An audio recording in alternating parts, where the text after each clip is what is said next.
and welcome to Hadoop Exam Learning Resources.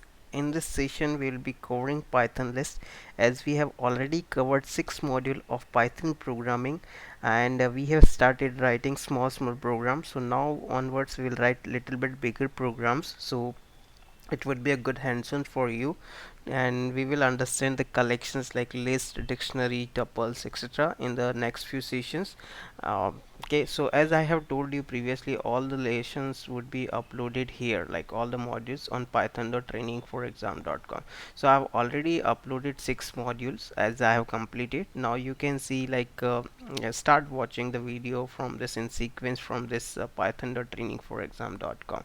So now next module I will upload as soon as I complete over here. So you can start watching it, and even you can share using Google Plus with your friends. Okay, so now, and this is the Hadoop exam main website, so you can go through this all the products provided by hadoopexam.com.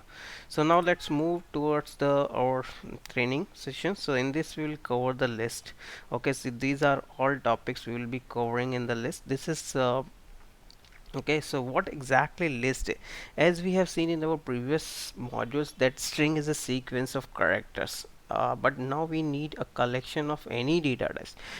Hence we will select this list data structure. What is it means? Like in previously, string is a collection of characters. You can have only characters in a string sequence, but now we want mixed data type or something else data as a data type as a part of our collections. So what we have used, we will be using the list. Okay, so how to create a list is a very simple way. So like if you want to create an integer list, just provide this bracket here, the square bracket, correct, and you can create a list. So let me start the Eclipse so we can start working upon this. Okay, so now we have in Eclipse installed here, so Neon version. I hope you have already installed this, and you have started working the hands-on. So it is started. Now let me start the Python console as here. So Python console should be selected here. Okay, so let it get started. It's quick fast, it's quite fast. Let's do this our exercise. So this is here we are creating the integer list, then this is the string list where we have provided all the course name. So now name and fees, if we wanted to mix the data type, like here you can say string, this is an integer, this is a string, this is an integer, so this is mixed list is created. Similarly you can create the empty list just putting the square brackets. Now let's try to do this exercise, and just copy paste from here, as I did. Okay, and now we can, I'll be sharing this PDF with you, so you can download this PDF under the description section in the video. Okay, so now let me print this value. So this, you can see this is first list over, this is second list, and this is third list mixed data type, and this is empty list. Okay, so now as opposed to a string, list are immutable, as we have seen, like strings are not mutable. Suppose let me create the string as if we have created in our previous session. Okay, and see here, now we have created name of the website name here. Now we try to change the seventh index position character with the character value 4. Okay, and what, see, you would definitely see an error. As I have mentioned previously, you cannot change the string once it is created. So let me show here. Let's assume it everything is created in memory, correct? So this is our computer memory area. Okay, this is memory area. What we have created, one string here is Hadoop exam.com, one string created in this memory area, and now it is pointed by name. So once this string is created, its value cannot be changed. So what we are trying to do here, the eighth character we are trying to 1 2 3 4 5 6, this we wanted to replace by 4. It is not possible, you cannot do this. Okay, this is because string immutable. What you can do here, you can create a new string Hadoop whatever it's 4 year would be replaced, and then .com.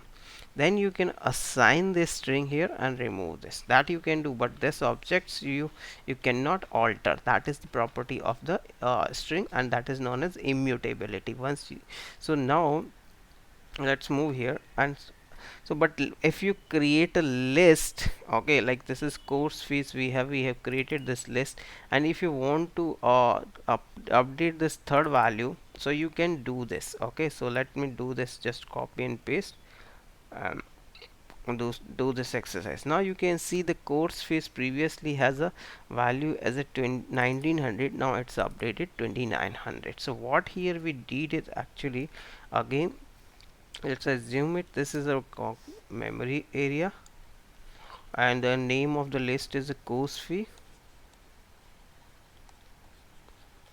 and this is pointed to this list.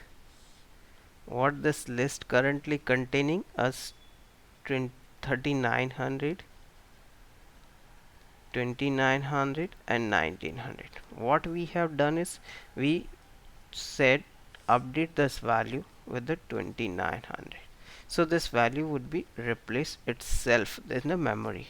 Okay, so that is what is mutability.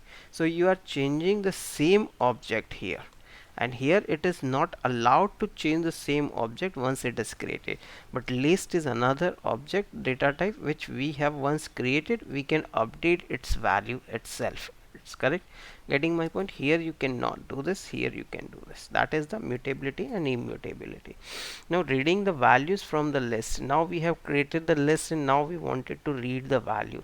So suppose our name is, we have created, this is the name is a string, correct? So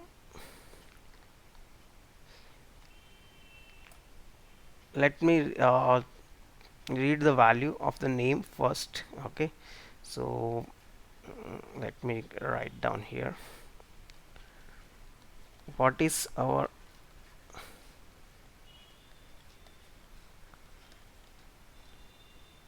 so x dot com, correct, this is our string. If I say this is our string by each character, which start with a 0, 1, 2, 3, 4, 5, 6, 7, 9, 10, 11, 12 and 13, 14 character long string. Similarly, if we say this is positions, in reverse position is also possible here, -1, -2, -3, -4 up to the length of the string, whatever the value is come here is -13 or -14, it would become, I think -13 would come here, correct. So when we try to traverse the list by position of the index, so let's do this activity. First we will find the length of the name, so that is will be given is a 14 character, and -1, then it would become 13 characters, so we can get the 13th position, that would be M we should be getting here, correct. So if I print here, last character is M. Now if -1, then again it should be M, correct. As I told you, this is in the reverse order. If I see, this is also, if we use negative integer, it will reverse order, it will start taking the if do the -2, then it should be O, correct. So that is the how the string is traversed. Now let's traverse the list. Okay, so behavior is same even if you use the list or a string, that behavior is the same. Now course name, so all the course name, if we wanted to iterate, it is very simple. We will use the for loop. For each course in this course name, print its value. Okay, so let me take this here, and you can see here 3 courses in our course name list was there, so we have printed here. So let me just print here if you don't remember. So this is Hadoop Python Spark course is there in this. Now update the list, change the course name in uppercase. As here what I am doing here, first we will see length of the, we will find when we wanted to do the for loop and access the based on the index, and we wanted to work upon the list, then we have to have a like length of the list which should be knowing initially, correct? So what we are creating here, let's see what is the output of this first. Sorry. So here you can see it is providing us 0, 1 and 2 is list is creating what course name has 3 element, and so output of this length function is 3, and we are saying create a range for 3 elements, so that is by default start from 0, 1 and 2. So what it would say is for I in 0, 1, 2, correct?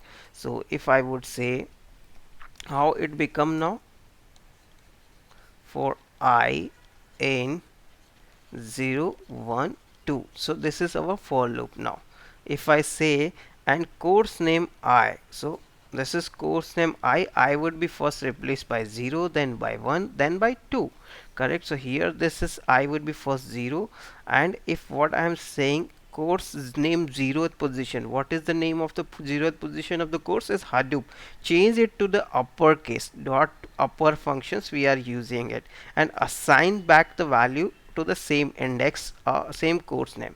So what I am doing here, course name first element is 0, I am saying str convert into the string first, okay? This because this upper function is available because it don't know what is the data type, correct? So we have to cast it to the string data type, okay? So we would say it would be Hadoop first, correct? And then dot upper, then whatever the output of this would be updated into the first element. So what would be the output here, HDOOP, it is converted in uppercase. That same thing apply when the index is 1. So second element is a Python, I believe, or Spark, and that would be converted, and then similarly what is Python would be converted. So it iterate it, and for each element it would be replaced and processed. So let me do this exercise here.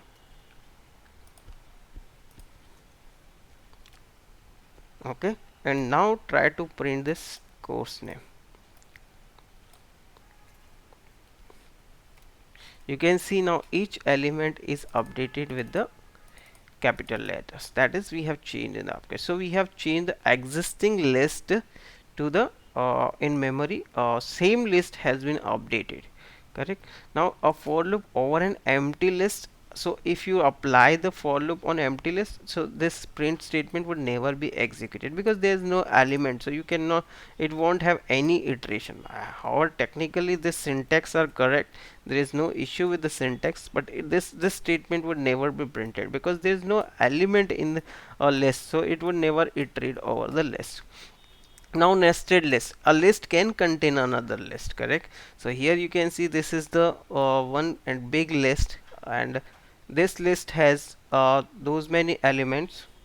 So this list has first element is single element, and the second is element is another list itself, and third element is again a single element, and fourth element in the list is another list. So let me create the list here and then get the length. So technically how much how many elements in the list is there? Are only four elements, correct?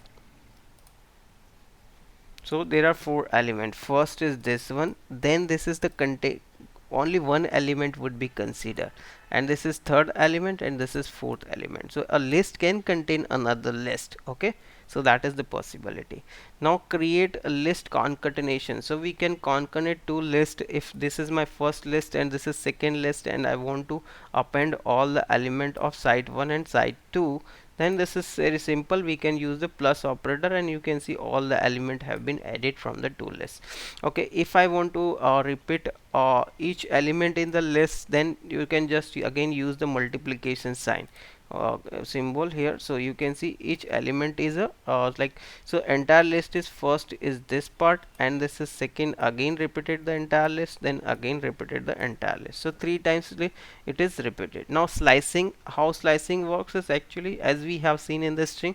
So similarly here it works. So I'll not go in depth about this. So let's just run this exercise and see here. I believe you can understand this is very simple actually. So we have here the six element, 1 2 3 elements, so 3 is excluded, so this and this would be printed here, and this is 3, from 3 to all elements, so all 4 elements would be printed here, kind of thing. Okay, and sorry, from here this is from start to the fourth element, so this would be printed, this is like this, and this would be printed. So I've just copy pasted together, so it's here and there. And when I do this, so course one gonna to updating list slice, if you update the list, okay, so now what we are doing, we are saying 1 to 3 means like second and third element in the list update it. So let's see, here we have Spark as a second element, third element is a Python, so we are trying to update the list. So as I already told you previously, lists are mutable, so it can be easily changed, so this element can be updated in the same list. So here you can try to print. So if we can also update the slice of the list using this syntax, correct? So you can see element 1 2 3, 3 is excluding, okay, so 1 and second two position values would be, so we have to two values we have to provide here, so this would be updated here. Now sample method on the list, so there are again like there's some methods available, so you can see like let me create the course list here, and first,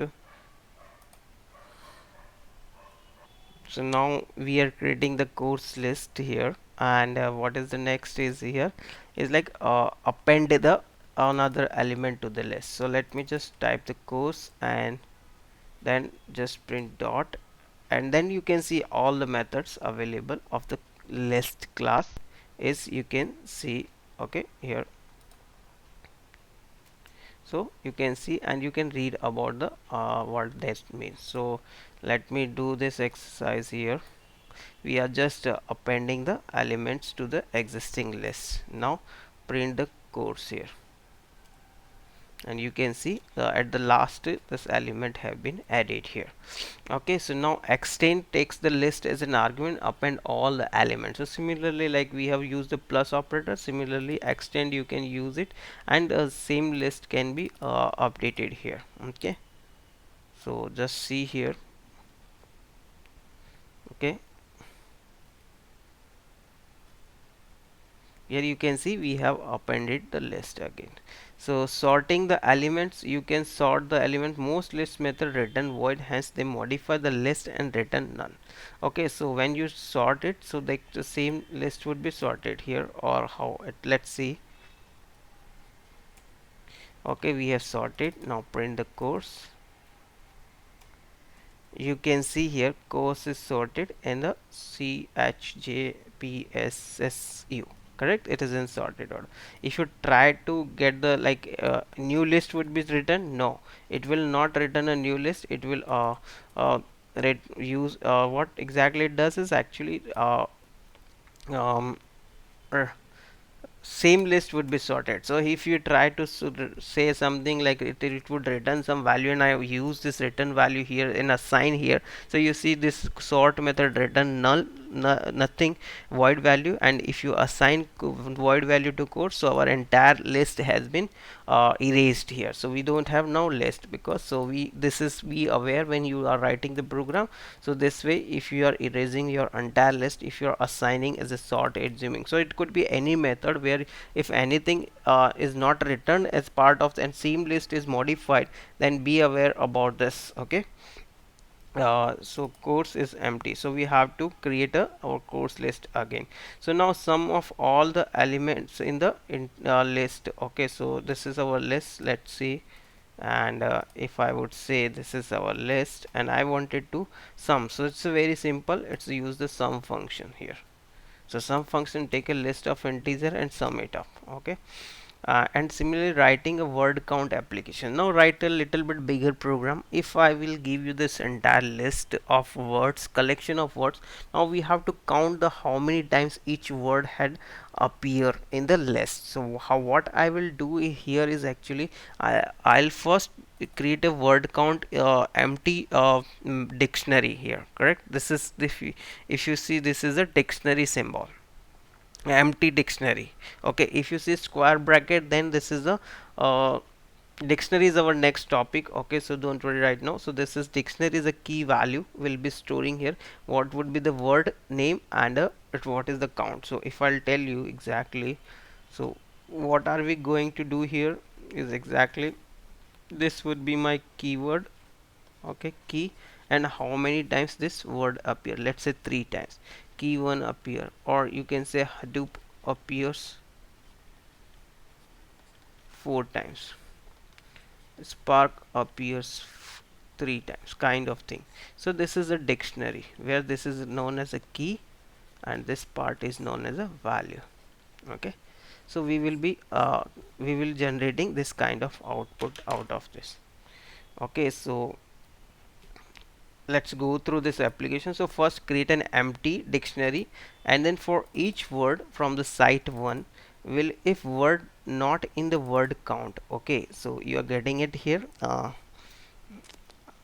Okay, so word count is initially empty. If I check word is in the site like hadoopexam.com is my first word, I go in word count, it is there in this list? No, it is not there. So what I'll do, I'll add into the my dictionary this word, and its count is a 1 is updated. So what I'll be doing here is actually I would say in my dictionary hadoopexam.com, and I would say it's a 1. Now let's again, so we are done. Now let's move to the next iteration here and go to the second element Hadoop. Again we'll check is word count contains this Hadoop keyword. No, it doesn't contain. So add in the list and update it this value with this Hadoop equal to 1. Now next move to the Spark. Similarly Spark does not exist, so let's add Spark here and 1. So now Python does not exist here, so now add 1. So this is my dictionary, correct, which we have created, dictionary key value pair. Now let's move to the next keyword is Hadoop. So now we word count, we will see its Hadoop exists. Yes, it exists. So what we are going to do, then it exists, then this if clause will not be executed, correct? Word not in word count, no, it's not true, it is there. So what you will do, you will take word count word value and do the +1. So we'll be updating this value Hadoop to the, will first fetch this value and update this value by 1.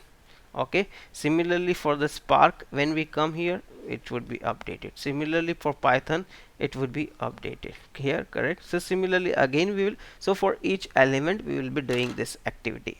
So we will finally get the word count of our application. So let me run this code here. So this is our site 1 we have created. Now we will create word count empty dictionary. So if I type here, if I check here what is the data type, here you can say it's a dictionary, DICT. Okay, so now for loop we will writing here and we will copy the entire code here.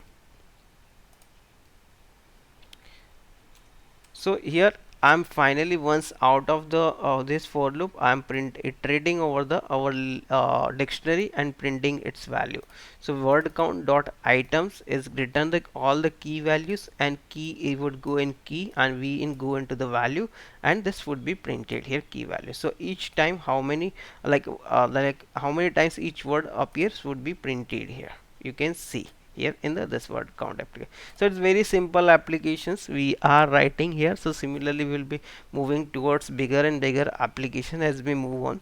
So if word is not in the word count, then we will append, first will entry would be created here. Once the entry created, and if we again come and we found the word in this, then we come here and we will check this word value, and what is the whatever the current value +1 we will be marking here. Okay, So that is the syntax. And then word count dot items is the all the items from the word count would be written here as a key value pair, and we will be printing this value. Okay, so now next method is a so this is like a mm, mapping the values from word and its count. Okay, so now let's filter some element from the list. All the element which start with the H and end with the P, I filter the list. So we what we will be getting here, Hadoop. Correct. Hadoop, all the Hadoop values will be getting here. So what we will be doing, we are passing the list. The site one would be the list. This is the defining, we are defining the function. Now name of the function is the filter list here, as we have already there. And we have seen like this function is returning the some value. Okay, so what we are creating first, result here, empty list is creating. So I'll create a all list again, and all the elements which are contains H and P would be written at the end with the P and start with the H would be written here.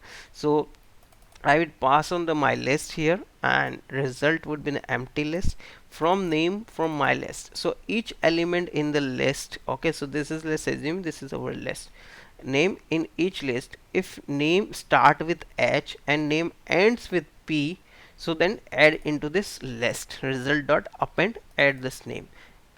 Okay, and return the result. Okay, so this for loop keep iterating until end of the list. Okay, so let's define this function and then run it.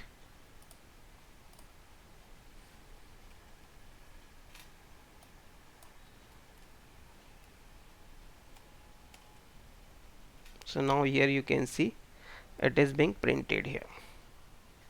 So now we have done like one word count application, and another is a filtering the elements from the list, which we have done. So now as training is becoming a little longer, so I'm stopping here. So I'll move or record further part in the next session as a second part of the list, because I don't want to make the training list is very big training timing, so we won't get bored kind of thing. Okay, so let's I'm stopping here, and if you're watching on YouTube, don't forget to subscribe it, and definitely I would suggest please go through the hadoopexam.com, visit our all the available products, and this is the URL where you can watch this the entire list. So thanks for watching, and I'm stopping here, and I'll create another module for the remaining part of the list.